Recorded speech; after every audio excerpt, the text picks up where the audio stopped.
a passionate instigator and dynamic problem solver. Dr. Kevin Ross Emery, the host of the Dr. Kevin Radio Show, will be taking you outside the box, behind the curtain, and identifying the load of BS we are fed every day.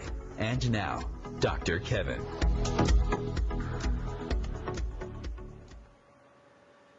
Hello, hello, hello, and welcome to the Dr. Kevin Show here on OMTimes, where we are changing the world. Wait for it. Time. And here on the Dr. Kevin Show, we do like to start reminding everybody that it is a show. So you know what? You make a difference in the world by showing up. You make a difference in the world by showing up, speaking out, taking an action. You don't make a difference in the world by sitting around on your backsides and complaining. That doesn't get you anywhere.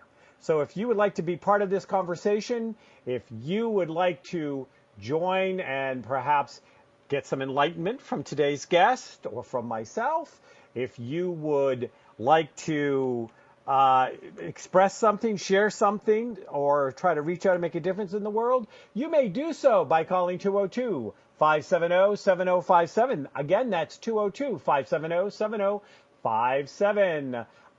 And if you don't want to call in, you can come to facebook.com/MyDrKevin.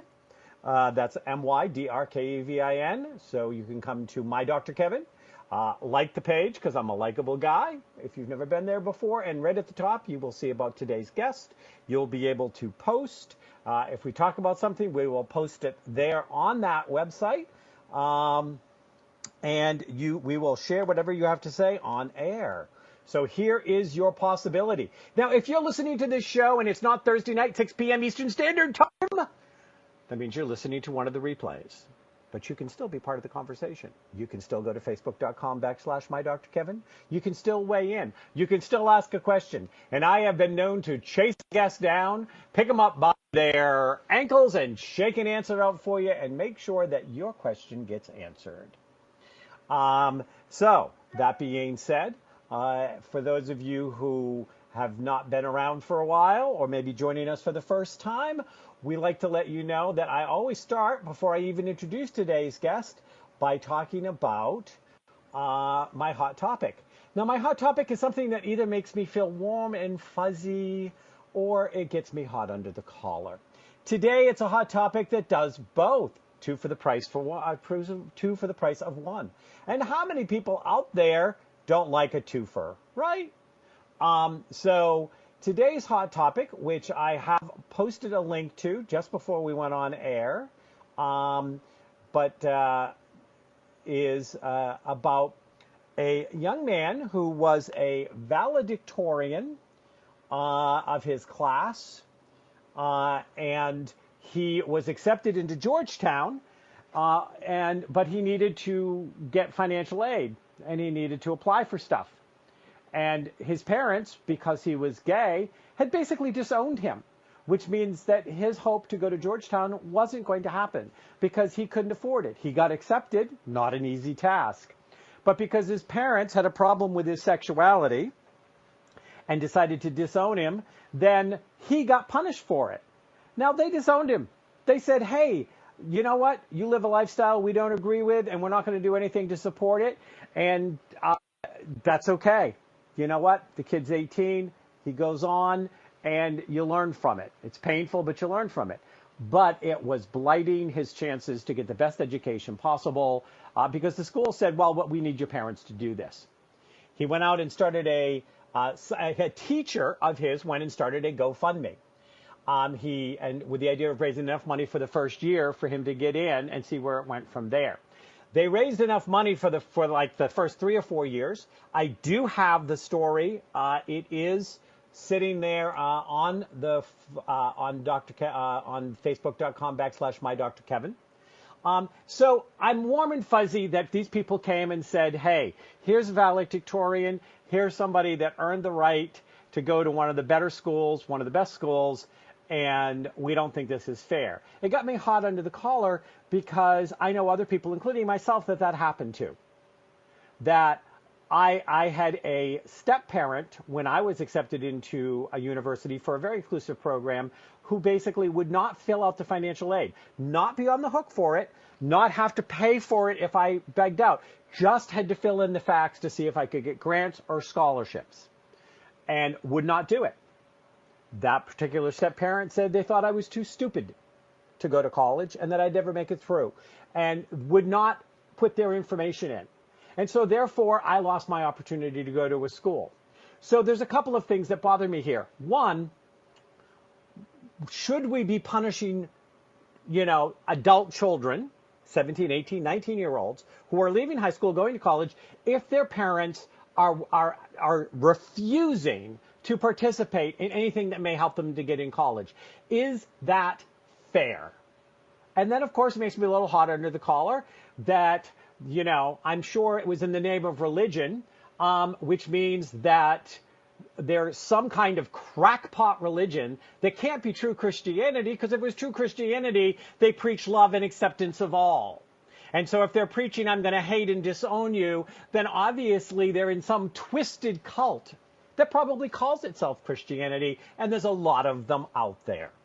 But it's warm and fuzzy because this kid's going. He actually took the excess money to set up a scholarship fund to help other kids in similar situations where their parents had disowned them. So there is my hot topic for the day. And now I am going to introduce today's guest, see what today's guest thinks about our hot topic, and have her weigh in on that. And then we will put her through the Dr. Kevin paces. So, today's guest is Julie Rosenberg. Julie Rosenberg, MD. She is a physician executive and a yoga practitioner and teacher. She is also the author of Beyond the Mat, Achieve Focus, Presence, and Enlightened Leadership Through the Principles and Practice of Yoga. Obviously, you can tell that she is a perfect guest for our show here on OMTimes. Julie, are you there? I'm here. Hi, Kevin. How are you today? I'm doing well. Thanks for the invitation. How are you doing? Well, you heard me. You heard me, and there's my hot topic, and I'd like to have you weigh in. I'm doing fabulous, but then again, I'm working at doing, fantastic. But fabulous will do for the moment.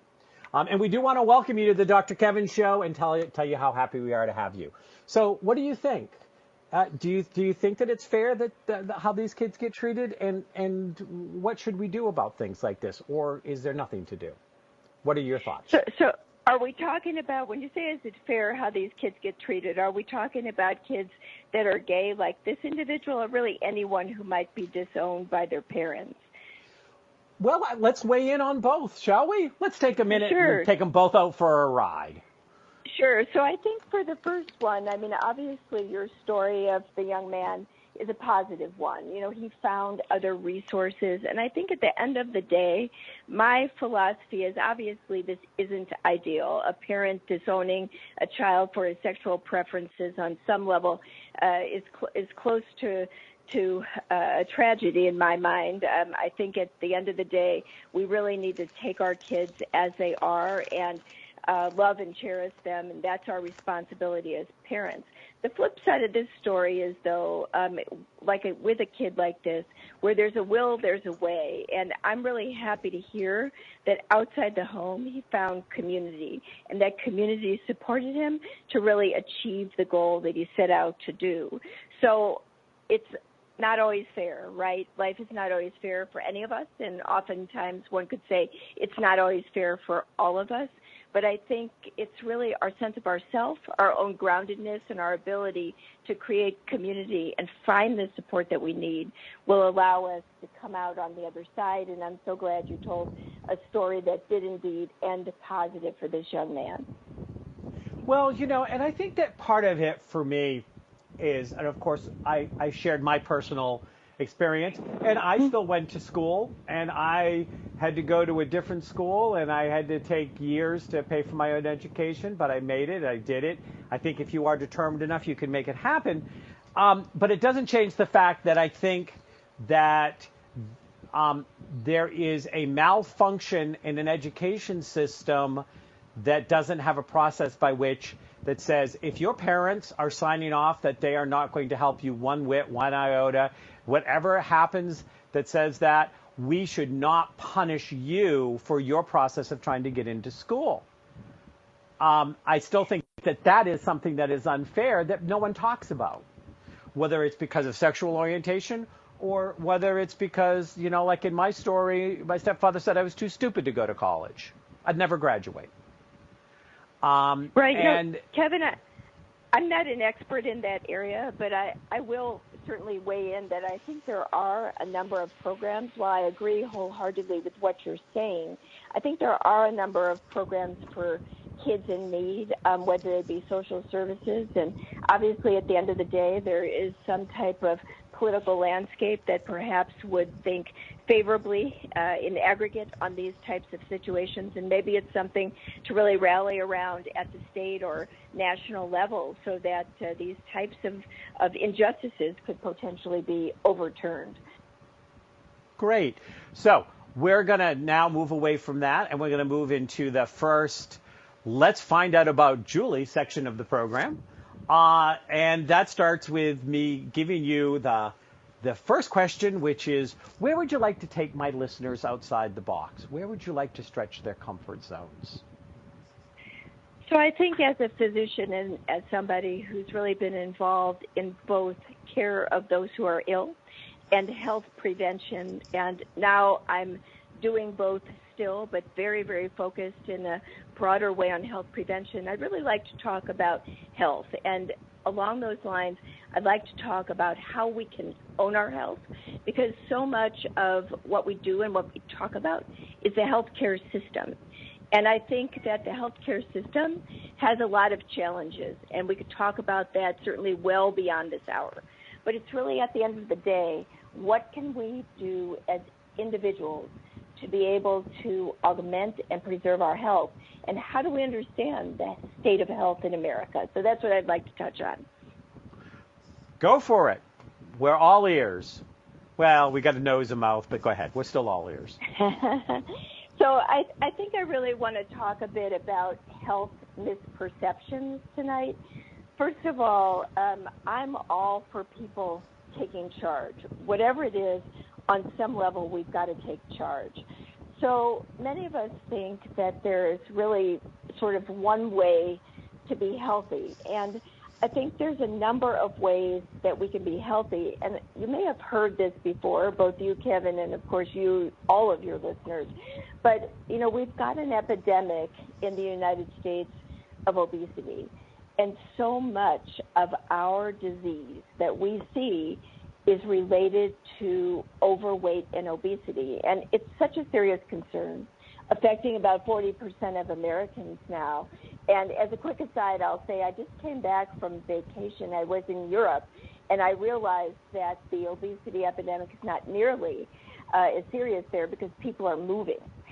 They're moving a lot more. They're going from place to place. And in America, our lifestyle has become so stressful and so sedentary that overweight and obesity has really become a state of being for many people. It's creeping up toward 50% of Americans, and it leads to reduced quality of life. We've talked before, you know, as a broader group, I think there's been a lot in the media about obesity being a leading cause of death, not only in the U.S. but worldwide, and it can lead to things like chronic inflammation and heart disease and diabetes. And more as an oncologist, we're seeing obesity and the chronic inflammatory state associated with development of types of cancer. So what I really wanted to say on this topic and on health in general, and I really just want to touch on going outside the box, is it is up to us to be able to recognize what we're doing with our health habits and to be able to control them. And on some level, eating and our diet is one of them. Our exercise and our lifestyle is another one. So when we talk about eating, you know, there's a very good book by Michael Pollan called In Defense of Food. And Michael said regarding that book that anybody should have to write a book advising people to eat food. It could be taken as a measure of our alienation and confusion. So we walk in the grocery store, if we go to the regular store, and I understand that eating real food, that would be, fresh fruits and vegetables and lean types of protein and this types of stuff, steering clear of all the aisles in the grocery store that are lined with boxes with labels that we try to go through and bottles with sugary drinks and other things that are food imposters that might be dressed up in pretty packages and other types of things that draw us in because of the way that they're marketed. If we really look at whole foods and we know what we're eating, it helps us to be able to control our diet and ultimately better control our weight. So it's not really looking at all these packages, looking at what we call the percent RDA, the recommended dietary allowance, on the label of your food. Ideally, you don't want to have to look at the food label. You want to be able to select the foods that have whole nutrition that allow you to be able to make the best choices overall. So I just wanted to say this as a wellness sort of misperception, because I think there's really a truth here that people are looking for things that might really be in front of them on the lines of whole foods, fruits, vegetables, lean proteins, other types of things that we can buy not on the shelves, but in our produce sections or in our sections where they have meat and fish and the like. And this is an opportunity to really think about what we're eating both in and outside of the house. And so I think I'll pause there, Kevin, on the nutrition part before I talk a bit about supplements and about exercise. But I just wanted to make mention of this because I think we're still overwhelmed by Julie, we are moving to break, so they can't hear. They're getting ready to not be able to hear you. We'll be back in just a minute with Julie Rosenberg.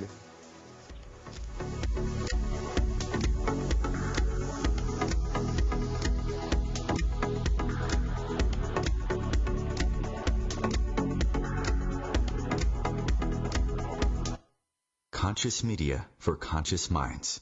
OMTimes. Have you ever wondered how to change your love paradigm?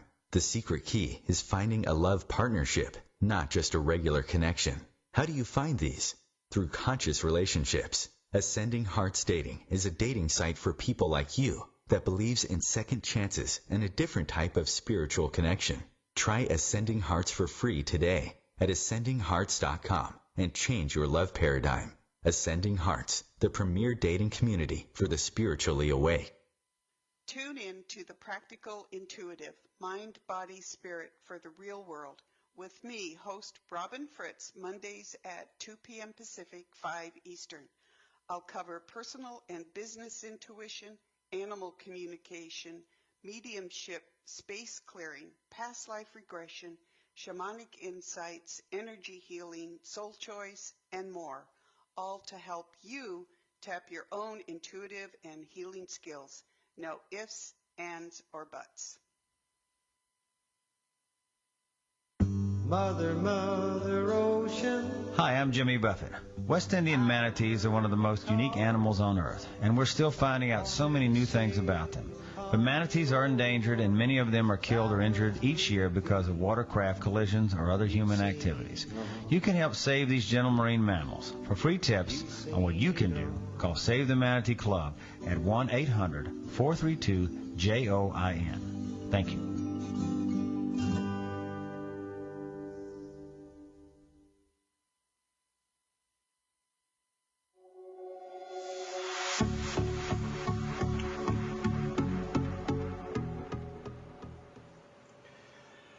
Hello, and welcome back to the Dr. Kevin Show here on OMTimes. We want to remind you this is now a live call-in show, and you can join the conversation at 202-570-7057. That's 202-570-7057. Or you can come to facebook.com/MyDrKevin. You will see today's guest. You'll have the contact information for her. Tonight's guest is Julie Rosenberg. She is a physician, executive, a yoga practitioner, and teacher, and she is also the author of a book called Beyond the Mat. So Julie, welcome back. We have no control over the timing break, so when that music starts, I kind of sort of need to just go, and we're off to break. So I didn't mean to cut you off. I just wanted to apologize. I didn't want to. I hope I didn't come across as rude, but I'm enslaved to the clock. So, Julie, we're now going to move on to the next. Now, I did want to make a couple of mentions. You were very passionate about what you were talking about, but I didn't really get a chance to ask any questions or give any feedback to it. So I'm going to take a second and do that, and then we're going to move on to the next segment of the show. My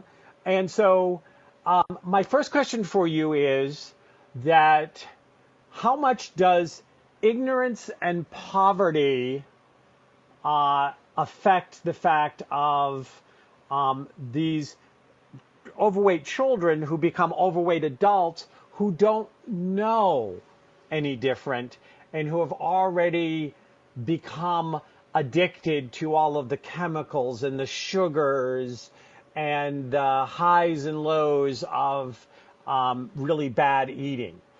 Because I think that that's a whole part of it that sometimes doesn't get addressed enough. What do you think about that?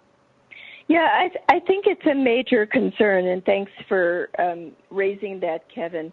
You know, what we teach our kids in the home is critically important, but I think the schools, and that's the vast majority of the schools, do teach toward healthier lifestyles and healthier eating. You know, Michelle Obama, of course, had a large program regarding reform in the schools, and this needs to be continued, this type of work. And the incidence of overweight and obesity in younger folks is still somewhat astounding. It's around 35%, but it's stable, and it's not necessarily on the rise as it is in adults.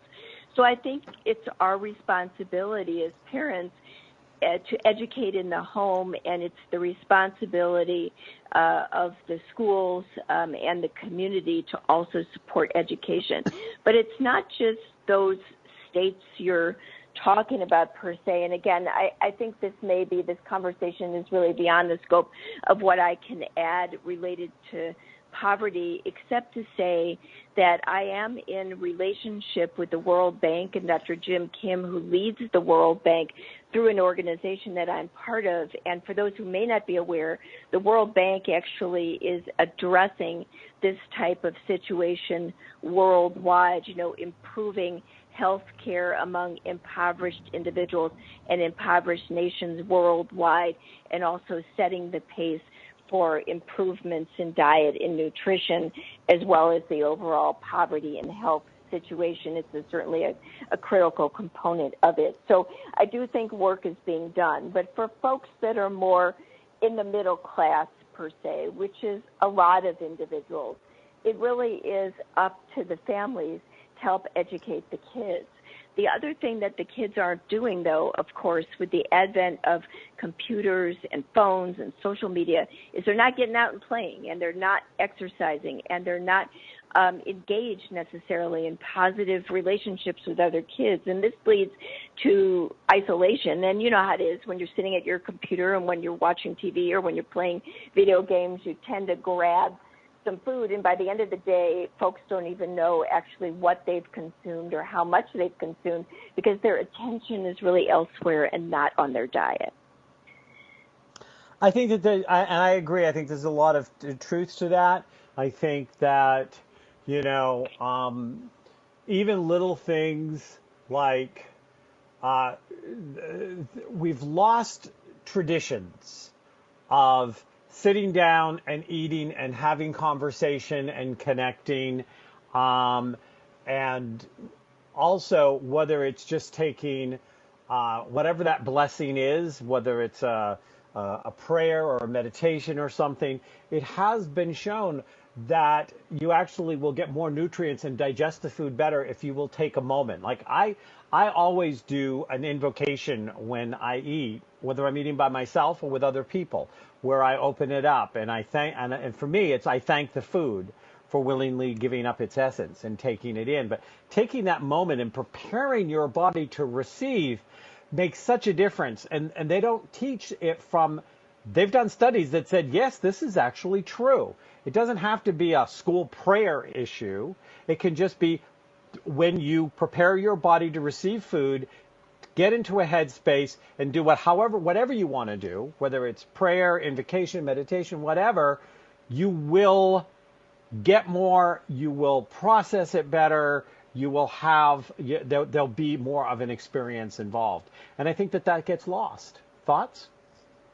I agree with that, Kevin. And I mean, I think what you're talking about is more mindful eating. It's Yes. Quietude. For myself, I can just say that while I don't necessarily do an invocation, I do like a moment of quiet. I eat either in relationship, with other people, or if I eat alone, I'm enjoying the food and I'm paying attention to that. I travel quite a bit for my work, and I invariably see people, whether they're alone or with others, when I go out to eat, they're on their cell phones. They might be reading a newspaper, but I'd say a minimum of 65%, 70% of folks are on their phones, whether or not they're with other people. And this distracts us, and it also allows us to, focus on other things rather than our food. So we don't enjoy our food. We don't pay attention to what we're eating. We may eat too quickly, and of course we often eat too much. So really a level setting of what you eat and how you eat is very important. And I would agree. And there's a lot of different techniques out there. And I've been saying for years that, if you buy into the average American diet, into the food pyramid, if you eat the average American diet and live the average American life, you are pretty much guaranteed to get the average American diseases. And the more people around the world that adopt our way of life, the more that there are certain kinds of disease rates go through the roof.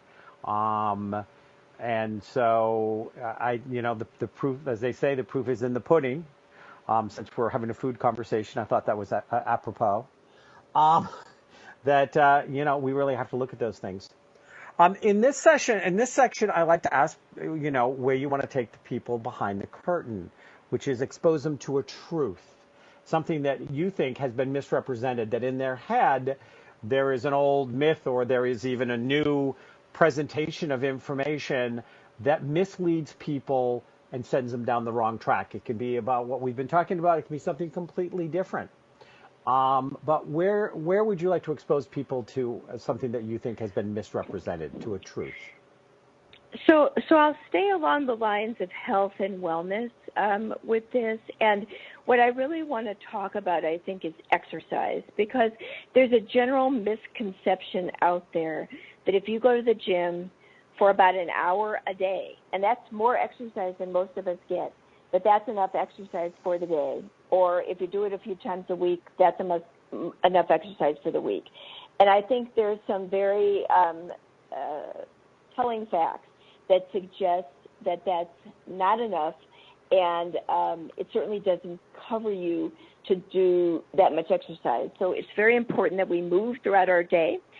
And basically what I wanted to share is that the data that have come out about sitting, we have such sedentary life in America that sitting for 5 hours a day is equivalent on a health basis as smoking a pack of cigarettes. Now, of course, sitting and cigarettes are not necessarily equivalent, but it's easy to underestimate how long you stay seated, especially if you have a sedentary job or if you're a student, you're going to school. So there's a lot of different devices now and apps that really can measure your activity. And I'd really encourage folks to think about how much uninterrupted sitting they're doing and try to find creative ways of not sitting as much, because you really need to aim for some type of exercise, even if it's short bouts. And I'm talking about getting up, walking around the building, going up flights of stairs, taking a break and just walking if you're in an environment that allows you to do that,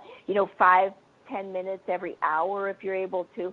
People are designed to move, and we are sitting at work, we are sitting when we travel, and we are sitting because we want to sit, because we're engaged with our social media, or we engage with other things that disallow movement. So that hour a day, if you do that, or if you just do it a few times a week, it needs to be augmented with a lot more movement throughout the day. And so my challenge for folks is you got to aim for breaks that allow you to move, that allow you to stretch, that allow you to have a different level of cardiovascular fitness. And this, coupled with paying attention to your eating, what you're eating, how you're eating, will really, I think, put you in a different place. That awareness is absolutely key. Insight is key to behavioral change and to developing new habits. Well, I think that there's a couple of different things out there. I'm at my computer as I'm talking to do this interview, but I have a standing desk. And just by the fact that it's a standing desk, I move around, because you can't stand in one place for too long. So you're given to just some kind of movement. I also think that the bounce ball chairs, if you can't have a standing desk, but for the person who has to work the 9 to 5, and their boss is not going to be happy if they get up every hour, though they should, for 5 minutes and walk around the desk or whatever. They'll think better. It's also better for emotional health, which oftentimes people don't talk about. When people come to me in my practice and they talk about depression, one of the first things they say is, don't talk about pills, talk about activity, action, and then diet, and then let's talk about depression, because all of those will impact depression so much in a positive way. So, I think that, so what do you think of standing desks or the bouncing balls that you can be on if you do have to sit at a computer? Do you think that really does help or not? I think that whatever works. Not only are there standing desks, there are treadmill desks. I like both the standing desk and a seated desk if you can work at it. In other words, if some people have trouble working effectively at the standing desk, but I think the whole idea is find something that works for you and keep it up, whatever that needs to look like. Whether it's the standing desk, whether it's a seated desk with a lot of breaks, whether you can get up early. My personal habit is I get up early. I go to the gym most every day, and I also do some breath work and yoga practice, and I actually do yoga at my desk, which I talk about in my book, as you mentioned, it's Kevin Beyond the Mat. I think stretching and keeping ourselves limber from back pain, neck pain, that's important as well. So it's really getting into a rhythm, and I always tell people it's whatever works for you. I think the ideas you have are good ones, and there's a lot of things out there. But, as Americans and as consumers, we're often caught up in what we can get. And I just don't want people so caught up in what they can get that might augment things, and then they put it away, they spend money, and they don't use it. But what can you do, maybe with what you have in the here and now, to make things better for yourself? I periodically take conference calls that I'm not leading, where I'm just a listening participant. I may take them with a headset, and I may be walking during a call. And, of course, when I'm leading something, if it's a meeting or what have you, I'm typically leading it in a way where I might be seated or I might be standing, but I oftentimes encourage, because I'm aware how critical this is, my participants in meetings to be able to stand up, take a stretch, and I even do this when I'm giving talks, and the talk, especially when it's near to a lunch hour, people are often sleepy. So movement is key, and, regulating our food intake during the day, of course, is also key. And as you've said with your folks that are coming in with complaints of depression, while certainly depression is an organic disease, movement is so key, and good nutrition is so key. It often augments other forms of therapy in terms of ameliorating that disease as well as other diseases. Absolutely. People a lot of times don't get that there's the connection between your activity level, your getting out into fresh air or nature in any way, and your diet with, I mean, I know there are things like chronic depression. I'm not trying to say that that's a magic pill, but, doing all the things you can do naturally. I think other people also at times make excuses like, well, I'd love a standing desk, but I can't afford it. The other side of, people spend money and then don't stick with it. But, I got a $30 banquet table and put a little $15 thing on top of it that I got at an office supply store and created a standing desk that's cheaper than any desk you're going to go out and buy because I was motivated to do it. And I think that one of the things that you're saying that's most important is awareness and motivation. You've got to be aware that you want to make these changes, that you want to feel good, that you don't want to fall victim to the as I call them, the standard American diseases, whether that's physical or emotional. But so you have a motivation to do it, but just the awareness, just sometimes keeping a food log to just say, what do I actually eat in a day is profound for people. They have no idea what they put in their mouth until they write it down. Right, and so it comes down to whatever you can do, whatever works. But it doesn't need to cost a lot of money, and it doesn't necessarily need to take an inordinate amount of time. But we really have to protect ourselves. And, one other thing I wanted to say, because we don't eat well as a society, a majority of Americans are taking a lot of dietary supplements. This is a huge business. And while some supplements are helpful, for example, vitamin D and some amount of calcium is typically helpful for folks in maintaining good bone health. Supplements are not regulated or tested like drugs, and there's no large clinical trials, which are the gold standard, of course, in medicine. There's no large clinical trials that tell us that specific supplements like vitamins and minerals and things like this are the things that they market and sell, that a majority of these things really are going to be healthy, for us to take them, but yet we take them as food substitutes, or we take them to improve our health, and they may not do either of those things. So I think, once again, folks ought to be very mindful of supplements they're taking, maybe confer with a physician or a good nutritionist before they take something, and really feel confident that what they're taking will support their good health and not be in any way detrimental to it. So that's an area where we potentially can save time and money in perhaps buying things we don't need and shifting our focus to whole foods. So, and there is our break. We're going to be right back with Julie Rosenberg, a physician executive, a yoga practitioner and teacher, and author of Beyond the Mat, here on the Dr. Kevin Show.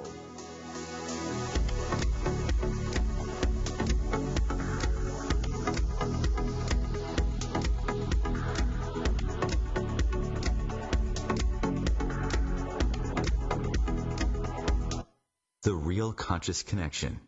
OMTimes Radio. IOM FM.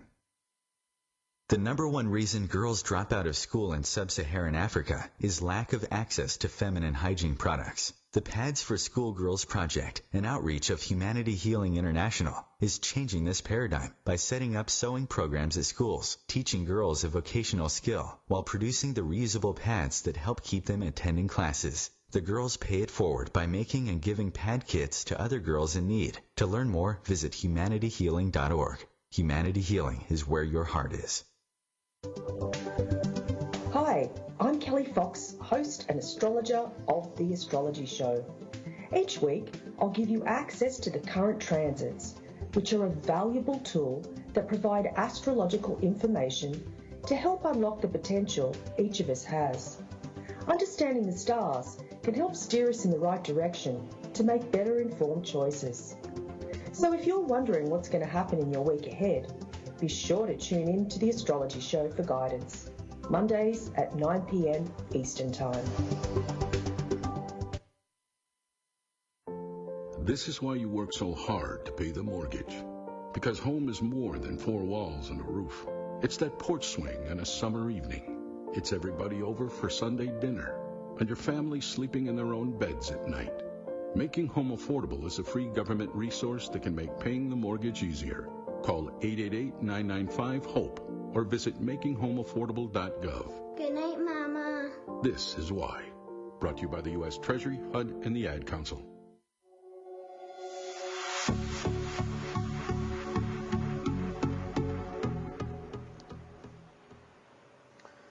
Hello, hello, hello, and welcome back to the last segment of the Dr. Kevin Show here on OMTime. Remember, we are a live call-in show. If you would like to speak to either Dr. Julie Rosenberg, MD, author of Beyond the Mat, or myself, you can do so by calling in at 202-570-7057. That's 202-570-7057. Or you can come to facebook.com/MyDrKevin, MYDRKEVIN, where you can leave a comment and we'll make sure we share it. If you're not listening to this on a Thursday night between 6 and 7 Eastern Standard Time, then you're listening to a replay. If you're listening to a replay and you have a question, you can still post it. You can still look at the, listen to the show, post a question or a comment, and either myself or I will reach out to Julie and see about getting an answer for you, because I'm sure that either one of us would be more than happy to answer any questions for those of you who might not be listening to the show live. Julie is also the author of Beyond the Mat, Achieve Focus, Presence, and Enlightened Leadership through the Principles of and Practice of Yoga. And you can come to the website to see where you can get Julie's book and more about that book. So we were talking about supplementation before we moved into our last segment. Julie, you still there? Hi, Kevin. I'm here. Okay. Just always check. Sometimes, when you have all sorts of technology involved, I have occasionally been known to be talking to somebody who, for some reason, got disconnected. So now, one of the things that you said about supplementation, and, as somebody who has had a practice for a long time, and I help people, and supplements are something I work with, I see people that bring in bags of supplements, and I cringe. I cringe because, A, most of the bottles are full. They never took them. They didn't understand what they did for them, and they had no idea whether they were going to help, and they didn't participate. And they didn't talk to somebody who knew what they were going to talk about, knew what they were talking about. So I completely agree. On the other hand, I rarely would ever send anybody to their physician to ask about supplements because physicians aren't educated in them. It's not something they study in med school, and unless they've gone out and really taken a true course in herbalism or, even homeopathy or aromatherapy, there are people who are trained or educated professionals that work in these fields. And the problem is that sometimes people go to the wrong person to find out what to do for supplements. True supplements should never replace anything. They're just to get something that maybe your body needs more of or your food supply has less of. There is 55 to 60% less nutrients in the food that comes out of the ground than there was in the 70s. That's a statistic you can look up. Our food has less in it because we've been abusive to our soil. We've overproduced it. We haven't refed it. We went into all sorts of chemical feedbacks of trying to make things look pretty at the cost of the nutrition. An ugly tomato may have 10 times more nutrients than a pretty tomato. So I want to warn our listeners, don't go to a person who is going to be not knowledgeable for the question and may have a prejudice about it. I have found many MDs are very prejudiced, and that comes from my personal experience. I've been told, oh, I heard you take supplements. Don't do that. That could have caused your problem, when that had nothing to do with the problem that I was having. And so I want to caution people on both sides. Don't buy stuff you're not going to take. Don't buy stuff you don't understand. Don't work with somebody who can't help you go through that. On the other hand, don't ask the wrong person the question. And I can safely say that at least 8, if not 9 times out of 10, if you go to your MD and you really want to know about how supplements might help a health issue you have, they're probably not going to know unless they have gone out and done individual separate courses of study. So I know on my show we talk about you have 2 kinds of MDs. You have managing director MDs that will gather information and deal with all the other professionals in your life to help you make good centered decisions of how you want your healthcare to go. And then we have MDs that are minor deities that think that they're gods. And if they didn't hear it from the pharmaceutical rep, they're not going to share it with you because that's the only way they get their continuing ed credits. So I do want to put that response out there for my listening audience, because I have been fighting with MDs for 30 years about things that they were talking through their hat because they had no knowledge of. Feel free to comment. Well, I think you make good points, Kevin, and I'm not here to refute that. I do have to say that I personally am in a community of folks that is very focused on health prevention, as am I, in addition to developing drugs for patients with cancer. So, as I said, I kind of wear 2 hats. But I think we as medical professionals, we have some responsibility to be able to educate ourselves and our patients. So while I can't speak to about all physicians, my words are really just to caution people, because I'm aware that we've spent in the past couple of years about $28 billion annually on vitamins and other supplements, going back, maybe the past 5 years each year. And so, we need to be clear if these things are worth the money, at least to us. And it's good to have good guidance. Are they something that actually will work? And more importantly, are they safe? Because, for example, the drugs that we develop, in my case, drugs that treat patients with cancer, these drugs are tested very, very rigorously for safety and efficacy before they are approved by regulators and before, of course, they can be sold. And drug labels have to reveal very potentially harmful side effects. So in contrast to supplement manufacturers, they don't have to prove safety or efficacy, and we may not know about the oversight of the manufacturing processes. So I think the bottom line of this is exercise caution, and I personally would rather see folks invest their hard-earned dollars in whole foods and eat better, knowing what they're eating and eating mindfully, than perhaps taking supplements that replace what they're not eating. I think that's really the point of this. Buyer beware, consumer beware. Get your information, as you said, from credible sources. Read up on it, and by all means, don't buy things you're not going to use. And one of the reasons I said you may want to confer with a health professional or a physician is that some of these things actually do interfere with other agents that patients may take. Specifically, the chemotherapy agents. We have to be very careful with patients with cancer and taking supplements. So I would say that group of folks, again, I'm part of that group, do need to know about the supplements. So I don't know if you have any other thoughts on this, but this is really what I wanted to share with you and with the listening audience, Kevin. I just want people, again, to have insight and awareness so they can make the best decisions. And I completely agree, and that's exactly, and on that point we are in lockstep. I want people to be educated. I want people to be able to do the research on their own. I don't want them to give their power away to anyone.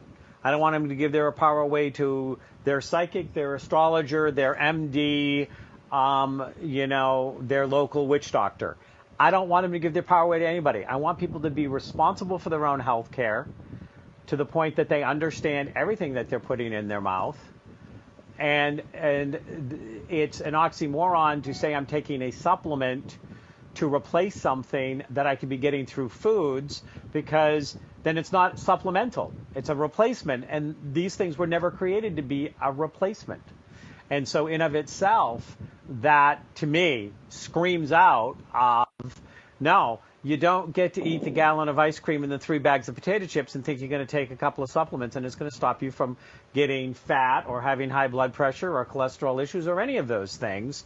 That's the lazy man's way of self-justifying bad behavior. So in that point, I could not agree with you more. You should always start with diet. You can always start with what you get. You want to make sure you're getting good food, good quality food. You want to know what you're getting. But you have to be equally aware and research. One of my areas of specialty is ADD and ADHD. I have several books out on it. I have been speaking and working with this subject since the late 90s. And I would send parents in to tell their doctors things about the drugs they had the kids on that the doctors didn't know. And when they went and researched it, the doctors found out I was right. And I'm like, okay, you cannot give your power away to that doctor any more than I would want you to give your power away to me. So I'm not trying to pick on MDs here. I'm not trying to pick on anyone. I'm trying to say everybody only knows what they know, and they don't know what they don't know. And the one thing that I do have a bone that I pick with is I don't think that a doctor should ever, ever, ever, ever get a continuing ed credit from a pharmaceutical rep. I think it's a conflict of interest, and it shouldn't happen. And I think that leads to the fact that they get steered in a direction with somebody that has a vested interest, and that's not a good choice. Am I anti-Western medicine? Not at all. There are fabulous things that Western medicine does.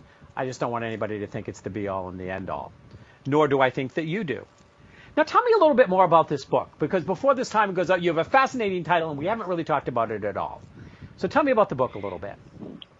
So the reason I wrote Beyond the Mat, Kevin, is that it is stemming. It's actually offering a structure. It's not a book about yoga, but it is a structure for people for optimal living and leading in modern times. I try to address that which I believe is important to live one's best life.